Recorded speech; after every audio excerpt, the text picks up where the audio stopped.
안녕하세요, 김효석입니다. 하루 1책, 하루에 한 권씩 매일 좋은 책을 파는 사람 김효석입니다. 판다는 얘기는요, 깊이 한번 파보는 것도 있고 세일즈란 개념도 있습니다. 제가 또 세일즈 강사니까 우리 또 세일즈 하시는 분들, 영업하시는 분들, 리더분들 책 많이 보시잖아요. 근데 볼 시간이 없죠. 제가 핵심적인 거 좋은 책 골라서 소개해드리고 또 직접 사보시라는 겁니다. 직접 팔지는 않아요. 대신 팔아드리는 거지. 오늘 소개할 책은요, 꽂히는 말 한마디. 제목부터 꽂히죠? 진짜로 꽂힙니다. 이 책은 굉장히 유명한 책입니다. 아마존 마케팅 세일즈 분야 1위를 했던 책이고요. 영국 마케팅 세일즈 부문 우수 도서로 선정이 됐고 2017년 논 오비어스 북 어워즈, 뭔지 모르겠는데 하여간 이런 게 있나 봐요. 비즈니스 분야 우수 도서로 선정됐습니다. 상대의 심리를 꿰뚫는 23가지 대화 스킬. 대화 중에 우물쭈물한 당신을 위한 꽂히는 말 한마디. 이게 번역서다 보니까 사실은 좀 아쉬운 부분은 있어요. 요게 사례나 이런 거 말투가 약간 좀 번역하다 보니까 어색한 부분이 있어서 제가 대신 좀 부드럽게 설명하면서 소개해드립니다. 23가지는 다 소개 당연히 못하죠. 그러면 저작권이 걸리잖아요. 출판사가 싫어하잖아요. 대신에 제가 진짜 꽂혔던 거 몇 가지 소개해드릴 테니까 이 책은 꼭 구입하셔서 소장하셔서 제 해설과 함께 보시면 더 도움이 되실 겁니다. 제 해설만 듣지 마시고 책을 구입하셔서 같이 보시면 좋아요. 우선 첫 번째부터 들어갑니다. 제일 우리가 힘든 게 거절이죠. 세일즈, 설득이 두려운 이유는 거절 당할까 봐예요. 근데 거절이 없다면 설득이 존재할까요? 시키면 당연히 한다. 이거 로봇이죠. 인간은 로봇이 아니잖아요. 내가 스스로 결정할 수 있는, 선택할 수 있는 권리가 있죠. 그렇죠. 그게 당연히 거절할 권리도 있죠.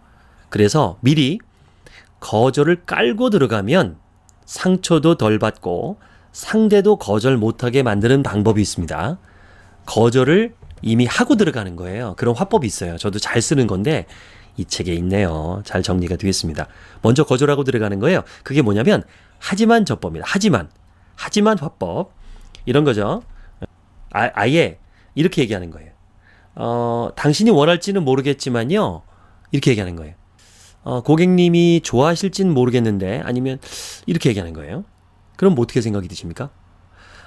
상사, 사장님이 좀 불편하실지는 모르겠지만, 이렇게 얘기하고 들어가는 거예요. 미리 깔고 들어가는 거죠. 이런, 물론 100% 다 써먹는 건 아닙니다만, 이렇게 했을 때 사람들은요, 뭐지? 이렇게 홀깃해요. 근데 대부분 대화법에 대한 책은 이런 하지만 단어를 쓰지 말라고 그래요. 그런데 설득에서는 이게 묘하게 힘을 발휘합니다. 자네가 우리 부서에서 정말 중요한 인지라는 건 잘 알고 있을 거야. 자네 업무 방식에도 불만이 전혀 없어. 하지만 이제 변화가 필요한 시기야. 상사가 장황하게 늘어놓는 말 가운데 무엇이 머리에 남나요? 아마 당신이 가장 집중한 단어는 바로 하지만일 거예요. 하지만. 그 이전에 했던 말들은 전부 부인하는 효과가 있잖아요. 그래서 당신이 상대에게 이건 당신이 원하는 건지 모르겠지만 하지만이라고 말하면 상대 머릿속에는 이런 메시지가 각인될 거예요. 바로 이게 당신이 원하는 거예요. 라고 각인이 되는 거거든요. 이게 당신이 원하는 거예요. 이런 것처럼. 자, 한번 이제 실전 연습으로 해볼게요. 그리고 이런 화법책들을 많이들 구입하시고 보시는데 이런 거 똑같아요. 권법책을 봐서 눈으로만 보고 끝내면 그게 싸움에 적용이 될까요? 안 되죠. 그거를 직접 몸으로 따라해보고 한 번 해서 될까요? 아니죠. 수십 번, 수백 번, 수천 번을 해야 자세가 나오잖아요. 똑같습니다. 화법책도 암만 이게 눈으로 보서는 안 됩니다. 따라 하셔야 돼요. 우리 영어 배우듯이, 국어 배우듯이 영어를 머리로만 배우면 외국인 만나서 한마디도 못하는 거 똑같습니다. 저를 따라해 보시는 거예요. 자꾸 입 밖에 내보는 겁니다. 네가 원할지 모르겠지만 이번 주말에 나들이 갈 계획인데 같이 갈래? 따라 하십니다. 자, 따라하세요. 자, 같이 할까요? 네가 원할지 모르겠지만 이번 주말에 나들이 갈 계획인데 같이 갈래? 해보는 거예요. 자, 고르시게 하는 거예요. 당신에게 필요한지는 모르겠어요. 그런데 이 옵션은요, 이번 달 한정 이벤트라 놓치기 정말 아까워서 말씀드립니다. 고객님이 필요한지는 모르겠지만 이 옵션은 이번 달 한정 이벤트거든요. 그래서 말씀드립니다. 자, 따라해보세요. 고객님이 필요할지 모르겠지만요. 해보시고요. 예, 따라하세요. 예, 잘하셨습니다. 이 옵션은 이번 달 한정 이벤트라 놓치기 아까워서 권해드립니다. 이렇게 얘기하는 거예요. 고객님께서 원하시는 건지 모르겠지만요. 주변 다른 분들에게 저희 제품을 소개해 주시면 감사하겠습니다. 자, 고객님이 원하시는 건지 모르겠지만요. 주변 다른 분들에게 저희 제품을 소개해 주시면 감사하겠습니다. 해보는 거예요. 거절에 대한 두려움에서 자유로워지는 방법 중에 하나입니다. 어차피 뭐 거절을 깔고 갔잖아요. 그래서 상대가 거절해도 내가 무한하지 않아요. 그런데 이렇게 얘기하면 아마 몸을 앞으로 내밀고서 관심을 보이고요. 추가 정보를 요청할 수도 있고요. 또 최소한의 생각 좀 해볼게요. 라는 대답은 들을 수 있잖아요. 물론 그게 거절일 수도 있지만 그래도 싫어요 보단 낫죠. 그렇게 얘기하게 됩니다. 왜 당신이 거절할 것지도 모르겠지만 뭐 필요 안 할 수도 있겠지만 이렇게 얘기하면 필요 없어요라고 얘기를 못 해요. 그냥 생각해 볼게요. 이렇게 좀 긍정적인 얘기를 할 수밖에 없거든요. 내가 조금 부정적으로 이렇게 얘기 먼저 했으니까 그런 효과가 있습니다. 그래서 이렇게 물어보는 거 한번 연습해 보세요. 네, 꽂히는 말 한마디 소개해 드리고 있습니다. 이번에는요. 열고 시작하는 거예요. 이번에는 반대로 열고 시작하는 거예요. 제가 기업체 강의할 때 OBM 많이 아시죠? 오픈, 네, O, Believe의 B, 그리고 Move의 M 이렇게 강의를 많이 하는데 오픈이 여는 거잖아요. 근데 이걸 아예 열고 시작해 버리는 거예요. 처음부터. 강의할 때도 제가 한번 써먹어 보거든요. 뭐 한 100명이 있다고 한번 해볼게요. 100명 정도가 질문을 하고 시작합니다. 자신이 상대방의 의견에, 다른 사람의 의견에 보통 열려 있다라고 생각하시면 손 들어보세요. 또는 내가 좀 상대방의 말을 좀 잘 들어준다, 긍정적이다라고 생각하면 손 들어보세요. 이렇게 얘기하는 거죠. 긍정적이다. 그러면 손 드는 사람이 더 많을까요? 안 드는 사람이 더 많을까요? 더 많아요. 손 드는 사람 훨씬 더 많습니다. 왜냐하면 긍정의 반대말은 부정이잖아요. 부정적인 사람, 긍정적인 사람, 부정적인 사람. 어떤 사람 얘기 듣고 싶어요? 열려있는 사람, 폐쇄적인 사람, 쫌생이 이렇게 생각이 들 수 있잖아요. 반대로. 그렇게 아예 열고 시작하는 거예요. 그러면 훨씬 분위기가 좋습니다. 앞에서 열고 시작하는 거죠. 낯선 사람을 만나도 낯선 고객을 만났을 때도 자, 가능성을 좀 열고 들어봐 줄 수 있나요? 라고 얘기를 하고 시작하는 거예요. 미리 그렇게. 또는 지인이나 친구 만나도 좀 오픈된 마음으로 시작할 수 있을까? 조금 가능성을 좀 열고 할 수 있을까? 이렇게 얘기하면 이 안에는 어떤 뜻입니까? 최소한 시도라도 해볼 거지? 이런 내면의 잠재의식이 깔려 있는 거예요. 아이디어를 제안하는 자리라면 좋겠죠. 가능성을 열어두고 들어줄 수 있나요? 자, 따라해봅니다. 가능성을 열고 들어줄 수 있나요? 조금 오픈된 마음으로 들어봐 줄 수 있나요?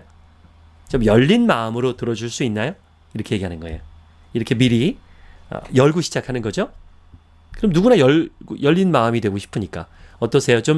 나는 좀 열린 사람이다? 좀 아니면 좀 이렇게 닫혀있는 사람이다? 그러면 스스로 난 좀 열린 사람이다 라고 대답을 하죠. 예, 그러면 좀 우리 열린 마음으로 제 얘기를 들어봐 주세요. 라고 시작해버리는 거예요. 자, 예시를 또 몇 개 들어볼게요. 같이 한번 따라하죠. 이번 대안을 받아들일 마음의 문이 얼마나 열려 있으신가요? 이렇게. 자, 이번 대안을 받아들일 마음의 문이 얼마나 열려 있으신가요? 이게 번역된 문장이라 이게 썩 마음에 안 든다. 이 책에. 자, 이번 대안을 좀 받아들일 마음이 있으신가요? 이번 대안을 좀 열린 마음으로 들어봐 주실 수 있나요? 이게 낫겠다. 제 제안을 좀 열린 마음으로 들어봐 줄 수 있나요? 이렇게 예, 아니요. 근데 그러면 아니요라고는 안 하잖아요. 근데 얼마나 열려 있죠? 요건 아닌 것 같아, 번역이. 예, 제 생각에는. 마음을 열고 함께 일할 준비가 돼 있나요? 자, 이건 좋죠? 마음을 열고 함께 일할 마음이 준비가 돼 있나요? 이렇게 오픈으로 가는 거죠. 열고 시작하자. 이렇게 말하면 상대에게 마음이 열려 있는지를 묻게 되면 몇 가지 이점이 있죠. 상대가 나의 제안 단칼에 거절하기가 어려워요. 최소한의 그 제안에 대해서 한 번쯤은 좀 고려해봐야 됩니다. 들어봐야 된다. 그런 느낌을 갖게 되죠.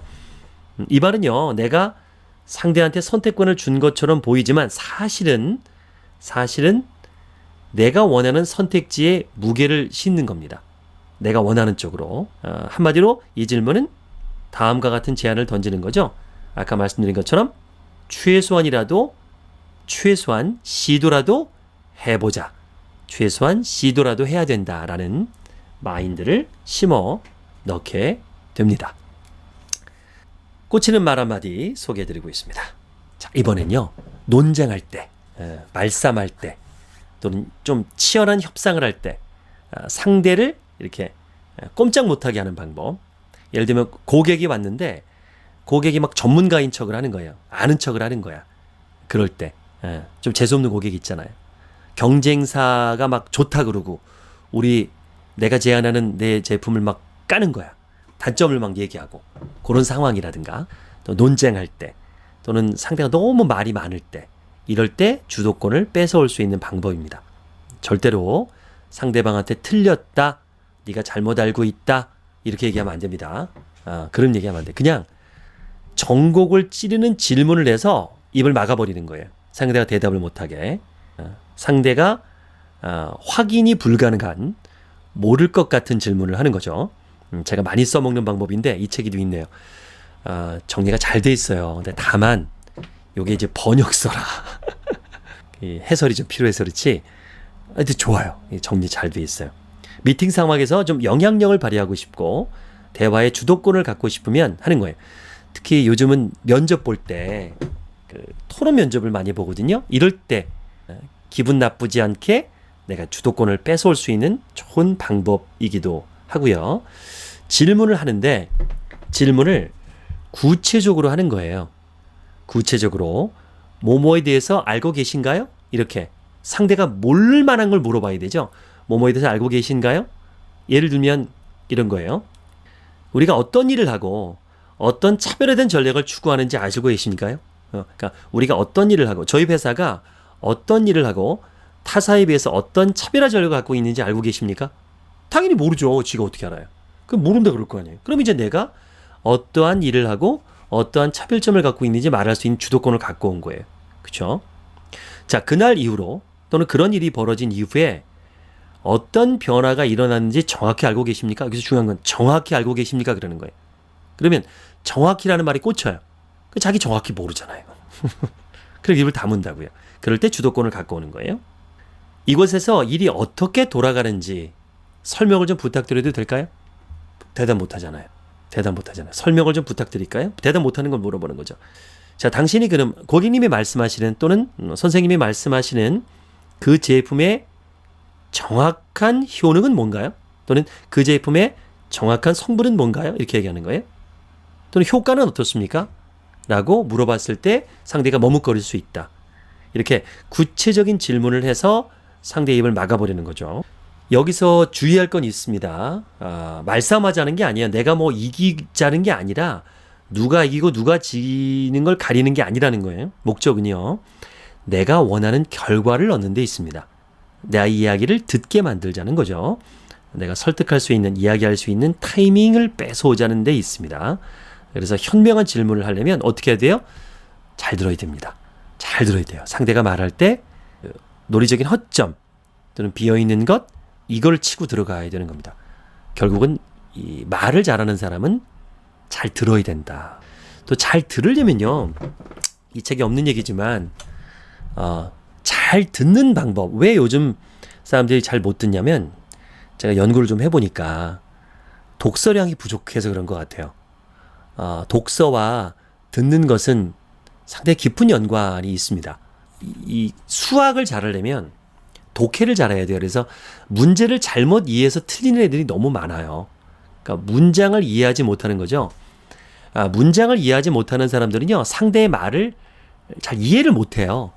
어휘력이 떨어지는 거죠. 그래서 독서를 많이 하고 그 써있는 문어체를 해독할 수 있는 능력이 있다면 구어체를 듣는 것은 껌입니다.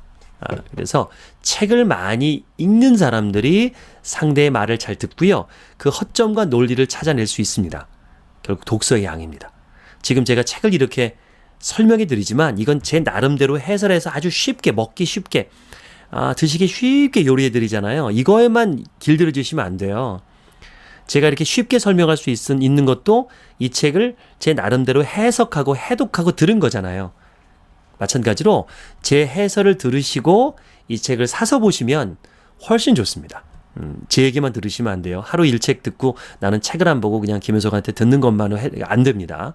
책을 사서 같이 보시면 책만 보시는 것보다 훨씬 효과가 있기 때문에 제가 이렇게 해설을 해드리는 겁니다. 하루 1책, 하루에 한 권씩 책을 파보는 하루 1책, 꽂히는 말 한마디 함께하고 있습니다. 아무래도 설득을 얘기하면 꼭 따라 붙는 말이 동기부여예요. 동기부여 강사, 동기부여 얘기 많이 하죠. 움직이게 만드는 걸 얘기하는 겁니다. 사람들은 움직이기 싫어하죠. 결국 모든 강사는 동기부여 강사입니다. 공부를 가르치는 입시 강사도요, 학생들을 스스로 공부하게 만들어야 되잖아요. 지식만 전달하는 것이 아니라 동기부여 시켜야 돼요. 참 많이 듣죠. 동기에 대한 이야기. 세미나를 가든 뭐 책을 보든 동기부여 이게 많이 나오는데, 그럼 동기에 대해서 좀 얘기를 해보자고요. 동기. 왠지 동기 그러시면 어렵죠? 그냥 하고 싶다. 하고 싶다라는 거야. 갖고 싶다. 변하고 싶다. 이런 걸 얘기하는 겁니다. 그러니까 움직이고 싶다는 걸 얘기하는 거죠. 움직여야 동기예요. 그러니까 가만히 있는 거는 그냥 가만히 있으려고 그래요. 그걸 움직이려고 하는 게 동기예요. 이거를 영어로 하면 motivation이라고 그러죠. motivation. 서로 비슷한 뜻을 가진 두 낱말의 합성어입니다. 앞부분에 motive는 이제 오늘날의 동기라는 의미로 해석이 되는 라틴어 motivus에서 왔대요. 뒷부분에 action. 이건 행동을 의미하죠. action. 뭐든지 이루려면 행동을 취해야 돼요. 그래서 동기란 움직이기 위한 이유 또는 행동을 하기 위한 이유라고 정의할 수 있죠. 어떤 이유가 있어야 움직이잖아요. 그 이유를 만들어주는 게 동기예요. 동기는요, 심리학에서 엄청 많이 이제 연구를 합니다. 그래서 두 가지 동기로 이야기를 해요. 김경일 교수는 이제 접근 동기, 회피 동기라고 얘기를 하고, 이 책에서는 그 손해를 피하고 싶은 동기, 그리고 이익을 취하고 싶은 동기, 같은 의미입니다. 손해보기 싫은 동기를 이제 회피 동기라고 정의를 했고, 접근 동기란 건 갖고 싶은 거, 이익을 얻고 싶은 거를 이제 접근 동기라고 얘기를 해요. 회피 동기, 접근 동기보다는 그냥 손해를 피하고 싶은 동기, 그 다음에 이익을 취하고 싶은 동기, 이렇게 두 개로 나누면 되겠네요. 이 두 가지를 가지고 많은 이제 심리학자들이 연구를 해서요. 김경일 교수님은 제가 강의를 보니까 결론은 없다. 뭐가 더 낫다라고 할 수 없다. 그때마다 그때 다르다라고 얘기했어요. 물론 그때 다른데 일반적인 책, 이 책에서도 그렇고 일반적인 학설은 이게 학설이에요. 회피 동기가 더 보편적이다.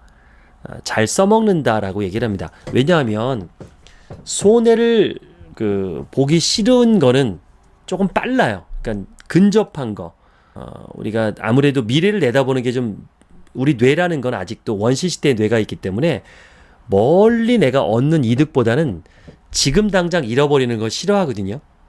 그런 경우가 훨씬 더 많기 때문에 상황이, 그래서 손해를 보기 싫어하는 거를 많이 노리는 거죠. 특히 보험회사도 그렇게 하죠. 뭐 치아보험이라든가 실손보험이라든가 이런 단기적인 상품들은 손해보기 싫어하는 동기를 가르치죠. 당장 아프시면 어떡하겠어요. 병원비 걱정되시죠. 치과 얘기 나오고 막 입원비 이런 얘기 막 금액을 빵빵빵 얘기하죠. 그러나 종신보험이나 정기보험 같이 막 20년, 30년 평생 보아야 되는 돈은 가족의 사랑, 나중에 목돈, 해외여행 이런 식의 것들, 이제 이익을 얘기를 많이 하죠. 그런 식으로 조금 멀리 있었을 때는 이익, 그리고 가까이 있었을 때는 손해라고 얘기합니다. 그래서 김경일 교수님은 그런 얘기를 하더라고요. 얼마 전에 강의를 봤는데, 이 책에는 없는 얘기인데 제가 이제 꽂혀가지고 저도 공감이 돼서 말씀을 드립니다. 나이가 있는 사람들은요, 일반적으로 그러면 접근 동기, 그러니까 이익을 주는 이야기가 또 잘 먹힐까요? 손해를 볼 것 같은 이야기가 잘 먹힐까요? 어떠세요? 연세가 있을수록. 손해 보는 걸 더 싫어합니다. 연세가 있을수록. 미래가 시간이 얼마 남지 않다는 걸 알기 때문에 짧은 동기부여를 원해요. 빨리 결과를 내고 싶은 거. 그리고 좀 나이가 좀 어리고 앞으로 살아갈 날이 많은 사람들에게는 향후에 얻을 이익에 대한 소개가 효과가 있다라고 합니다. 일반적으로 현실적으로는요, 잠재적인 이익보다는 잠재적인 손실, 사람들이 더 빨리 반응하는 게 맞는 것 같아요. 누구든지 어떤 데에서 옳다라는 느낌이 들어야 이해보려고 마음의 문도 열리게 되잖아요. 내가 왜 내 조언은 들은 척 듣는지 도 모르겠다면서 대체 왜 그렇게 하지 모르겠어, 왜 그런지 모르겠어, 최선의 법인데 라고 생각에 그쳐서는 안 되고요.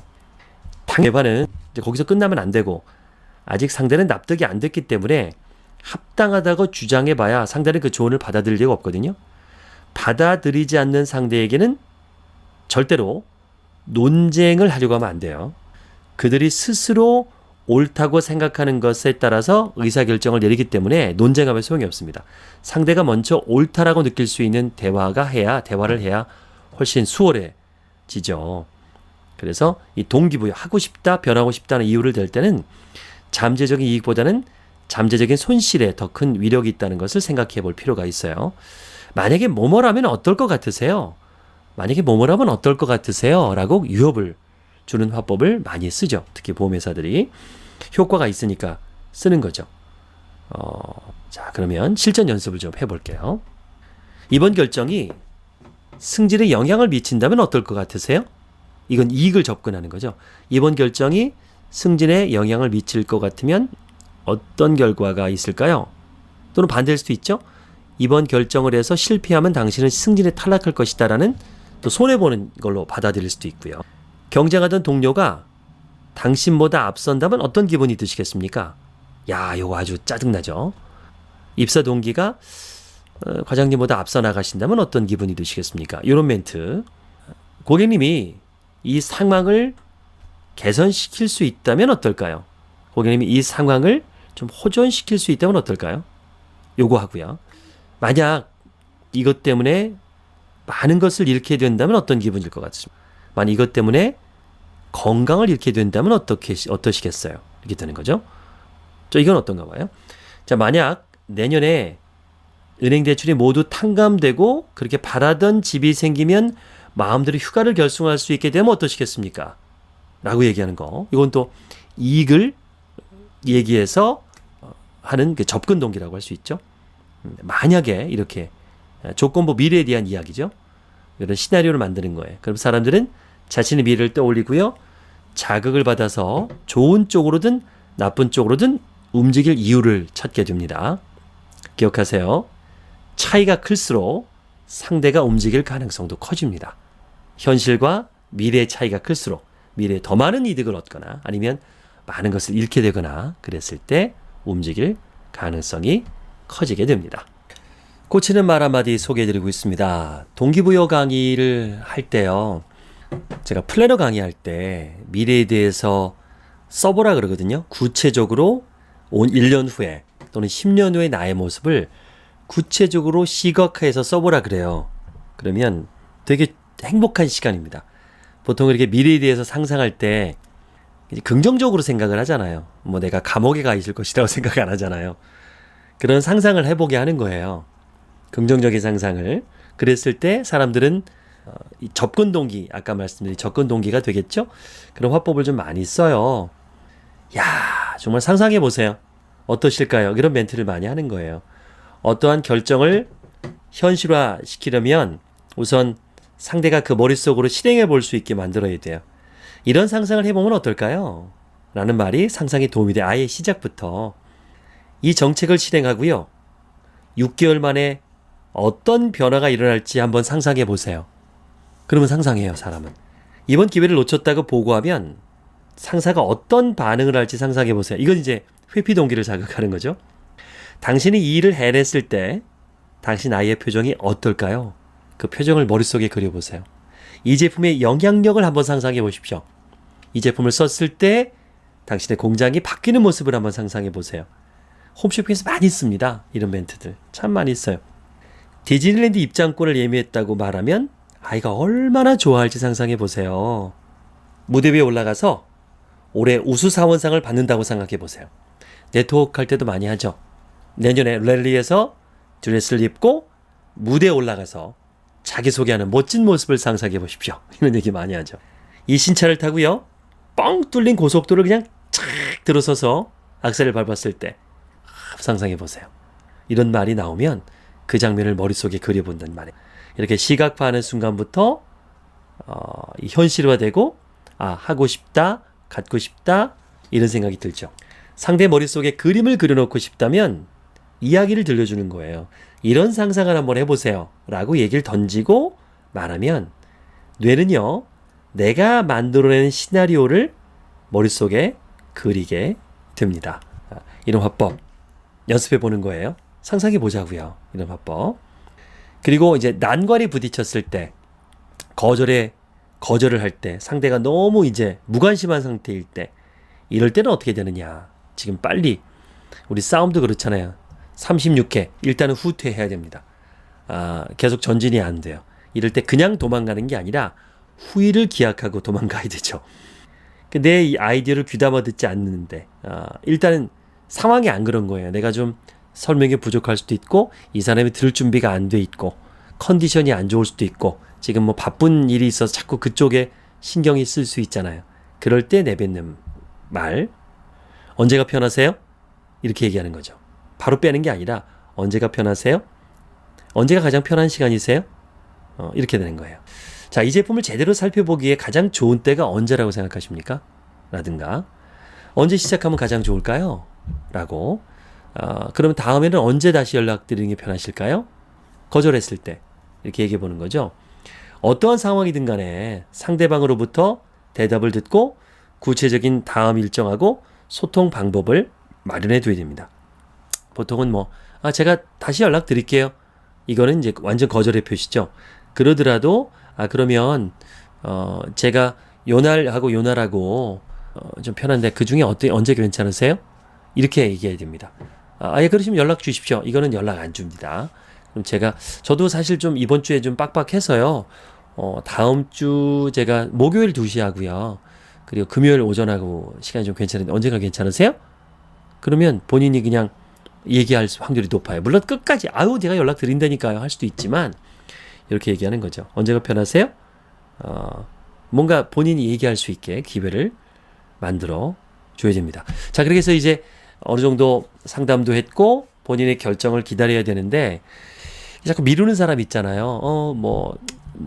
다음 주까지 제가 결정해서 연락드리겠습니다.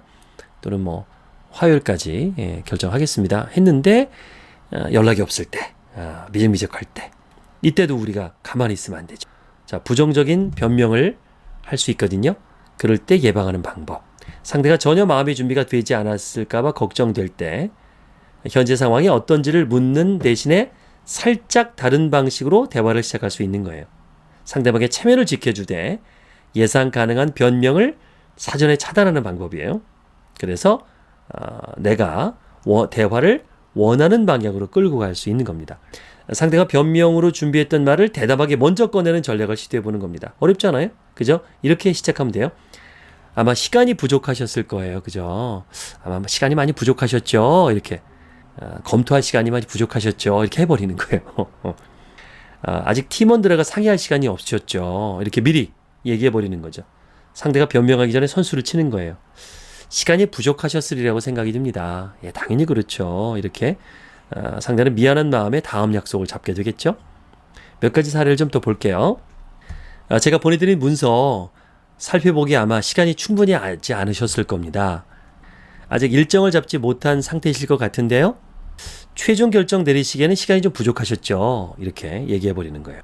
예상하고 있던 부정적인 상황을 내가 먼저 역으로 제시하면요. 상대가 알아서 긍정적인 대안이나 약속했던 것을 지킬 방법을 제안하게 됩니다.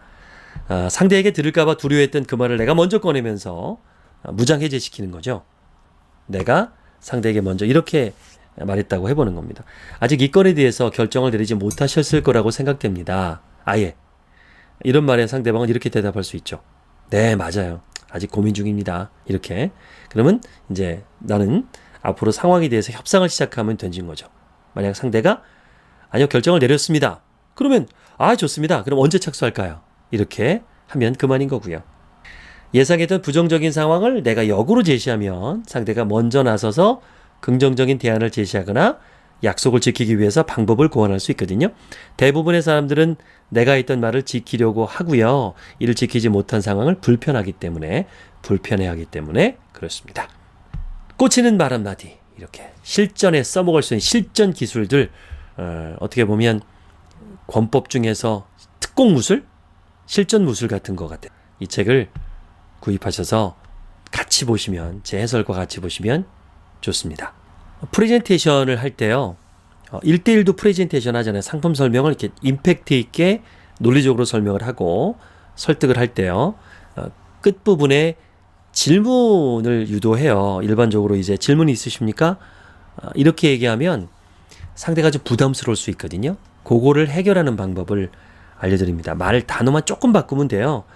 질문 있으세요? 라고 하는 것보다 제게 따로 궁금한 거 있으십니까? 이러면 편해요. 질문 있으세요? 그러면 없습니다. 그러면 이제 부담스러운데, 제게 따로 궁금한 거 있으신가요? 그러면 없는데요? 이게 편하거든요. 상대방은 질문이 없을 수 있거든요. 그럴 때 질문 있으세요? 보다 어떻게 해요? 제게 따로 궁금한 거 있으세요? 자, 따라해 봅니다. 제게 따로 궁금한 거 있으세요? 질문 있으세요? 이거보단 낫죠? 훨씬 부드럽죠? 듣는 사람이. 제게 따로 궁금한 거 있으세요? 요렇게 얘기하는 거예요. 중요한 사실은요, 이렇게 되면 의사결정을 한 걸음 더 전진시키는 동시에 적어도 생각할 시간이 더 필요할 것 같아요 라는 대답만은 피할 수 있죠. 생각해 봐야 될 것 같아요 보다는 제게 따로 뭐 궁금한 거 있으신가요? 이게 더 대답을 유도하기 편하다는 거예요.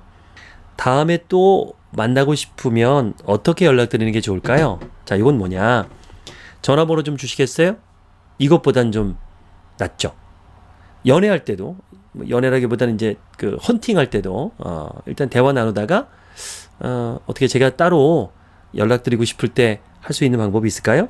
다음에 또 만나고 싶다면 어떻게 연락드리면 될까요? 이렇게 연락처 주세요 보다는 부담이 없죠.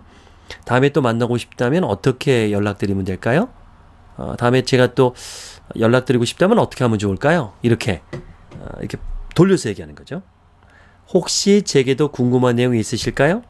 또는 다음에 이렇게 어떻게 연락드리는 게 좋을까요? 다음에 어떻게 연락드리는 게 좋을까요? 이렇게 묻는 거예요. 단어 몇 개만 바꿨는데 훨씬 부드럽죠? 단순한 말 바꾸기를 실생활에서 어떻게 적용하는지 한번 노력해 보는 거예요. 더 궁금하신 내용이 있으시다면 말씀해 주십시오. 더 궁금하신 내용이 있으시면 말씀해 주십시오.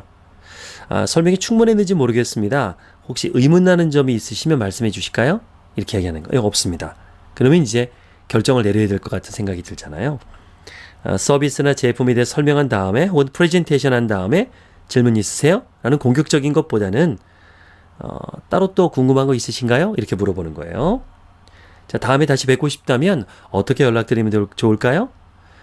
또는 다음에 더 자세히 안내해드리고 싶은데 언제쯤 어떻게 연락드리면 좋을까요? 이렇게 마음의 결정을 지금 안 내리고 자꾸 머뭇거리면 다음에 조금 더 자세한 말씀을 드리고 싶은데 어떻게 언제쯤 연락드리면 좋을까요?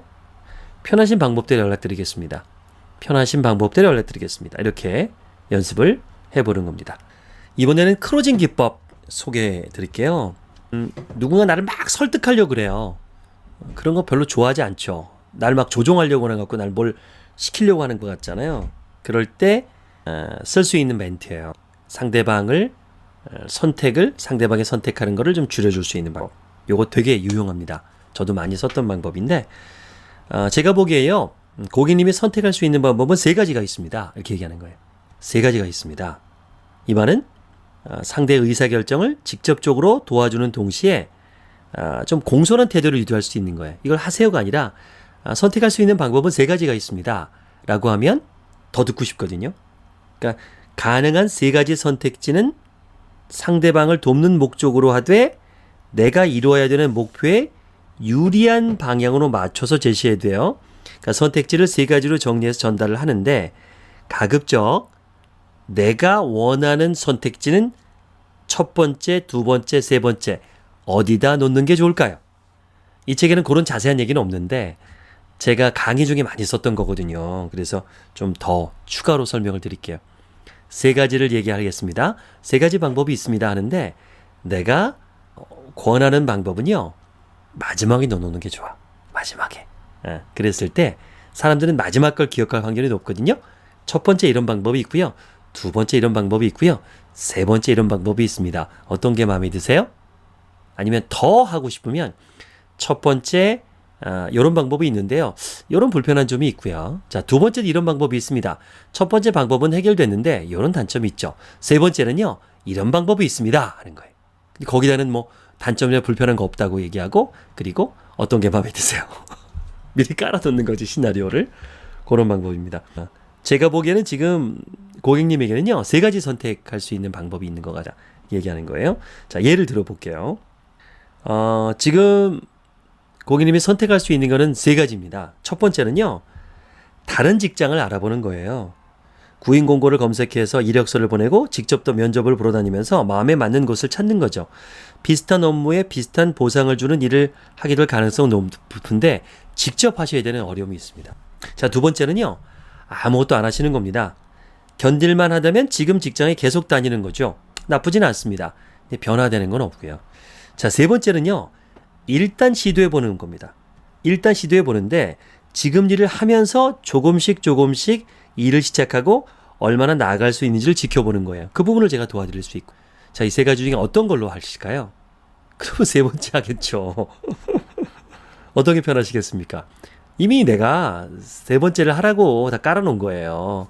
근데 고객이 상대방이 선택하기 편하게 지금 화법을 썼죠.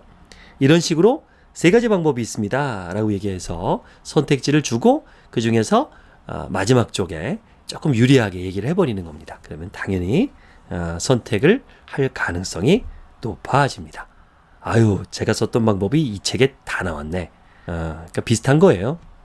저뿐만 아니라 뭐 고수들이 다 쓰는 방법들입니다. 여러분도 쓰고 계셨던 건데 이거를 내가 그렇게 해서 썼구나. 그냥 본능적으로 썼지 이런 일원화된 건 아니었잖아요. 그걸 점검해보는 책입니다. 꽂히는 말 한마디 소개해드리고 있습니다. 또 연습 많이 해야 되는 거, 저도 많이 쓰는 거 이렇게 얘기하는 거예요. 세상에는 두 가지 유형이 있습니다. 라고 무조건 시작하는 거예요. 되게 유용하겠어요. 세상에는 두 가지의 사람이 있습니다. 저도 예전에 김치냉장고 할 때 썼던 건데 세상에는 두 가지 주부가 있습니다. 김치냉장고 있는 주부와 김치냉장고가 없는 주부입니다. 이렇게 해서 김치냉장고를 팔았던 기억이 나는데 많이 쓰죠. 이걸 이제 결정의 촉매제라고 하는데 타인의 관심을 끄는 그런 방법이죠. 딱 두 가지로 좁혀버리는 거예요. 세상에 두 가지 유형이 있습니다. 내가 원하는 유형 쪽으로 가게 만드는 거죠. 예를 들어 볼게요. 세상에는 두 가지 유형의 사람이 있습니다. 자신의 성공은 직장 상사나 고용주에게 달려있다고 생각하는 사람. 하지만 자신이 어떻게 하느냐에 달라진다고 생각하는 사람. 어떤 유형이십니까? 보통은 이제 앞에는 부정적인 거, 뒤에는 긍정적인 걸 넣어서 뒤쪽이 보통 기억에 많이 나니까 배치를 하죠. 세상에 두 가지 유형의 사람이 있습니다. 어떤 일을 시도해도 보기 전에 지레짐작으로 판단하는 사람이 있고요. 무언가에 도전하기 위해서 준비하고 경험에 따라 판단하는 사람이 있습니다. 어떤 유형이십니까? 세상에 두 가지 유형의 사람이 있습니다. 과거의 향수에 젖어서 변화를 거부하는 사람과 시대 흐름에 부응해서 더 나은 미래를 만들려고 하는 사람. 당신은 어느 쪽이십니까? 이렇게 말해버리는 거죠.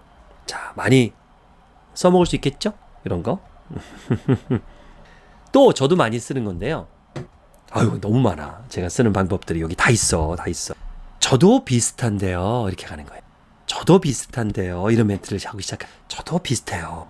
저도 그래요. 이렇게 내가 먼저 그렇다라고 하고 얘기하는 거예요. 처음 만나는 사람과 대화할 때 참 많이 쓸 수 있는 방법입니다. 거부감을 최대한 줄여주는 거죠. 이렇게 얘기하는 거예요. 아마 고객님도 저와 같을 거예요. 미래에 일한 만큼 보상을 받을 거라는 걸 알기 때문에 기꺼이 일하시잖아요. 그죠? 이렇게. 아마 대표님도 저랑 비슷하지 않을까요? 가끔은 소중한 저녁 시간에 쓰레기 같은 TV 프로그램을 보고 앉아있는 것보다는 뭔가 좀 유익한 일을 하고 싶다. 이런 생각을 하시죠.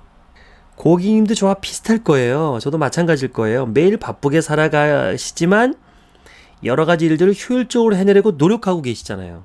이렇게. 저랑 비슷하실 거예요. 라고 시작을 해버리는 겁니다. 그러면 왠지 공감이 돼요. 이런 멘트들.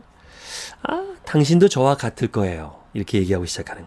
이렇게 말하면 상대로 하여금 마음의 경계를 풀고 내 제안에 부담을 갖지 않게 해서 자연스럽게 동의하게 만드는 방법을 쓰게 됩니다.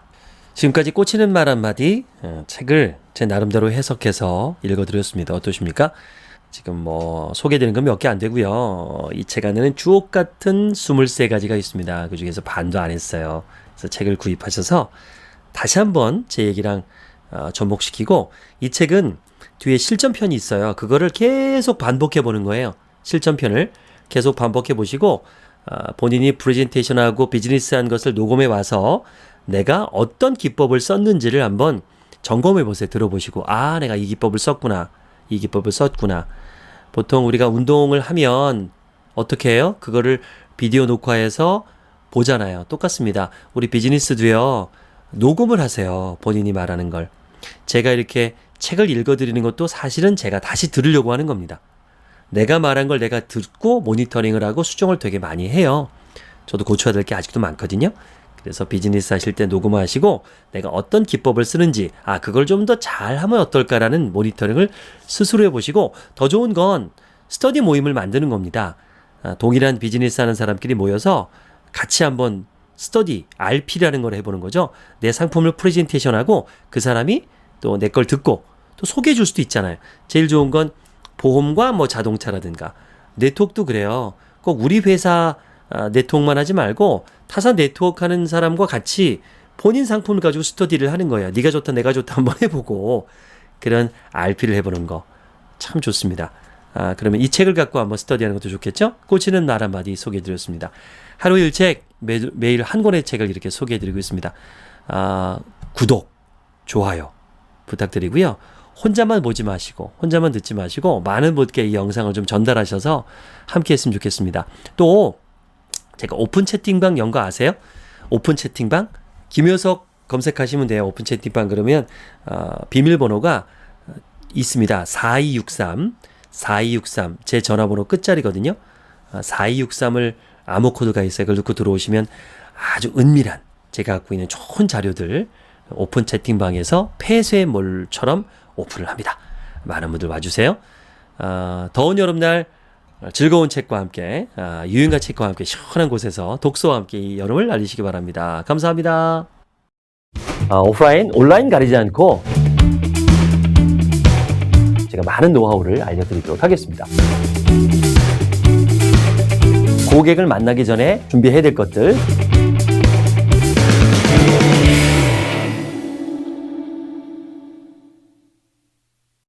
영상이 마음에 드셨다면 구독과 알림 눌러주세요. 생방송으로 진행하는 비공개 강의를 보실 수 있습니다.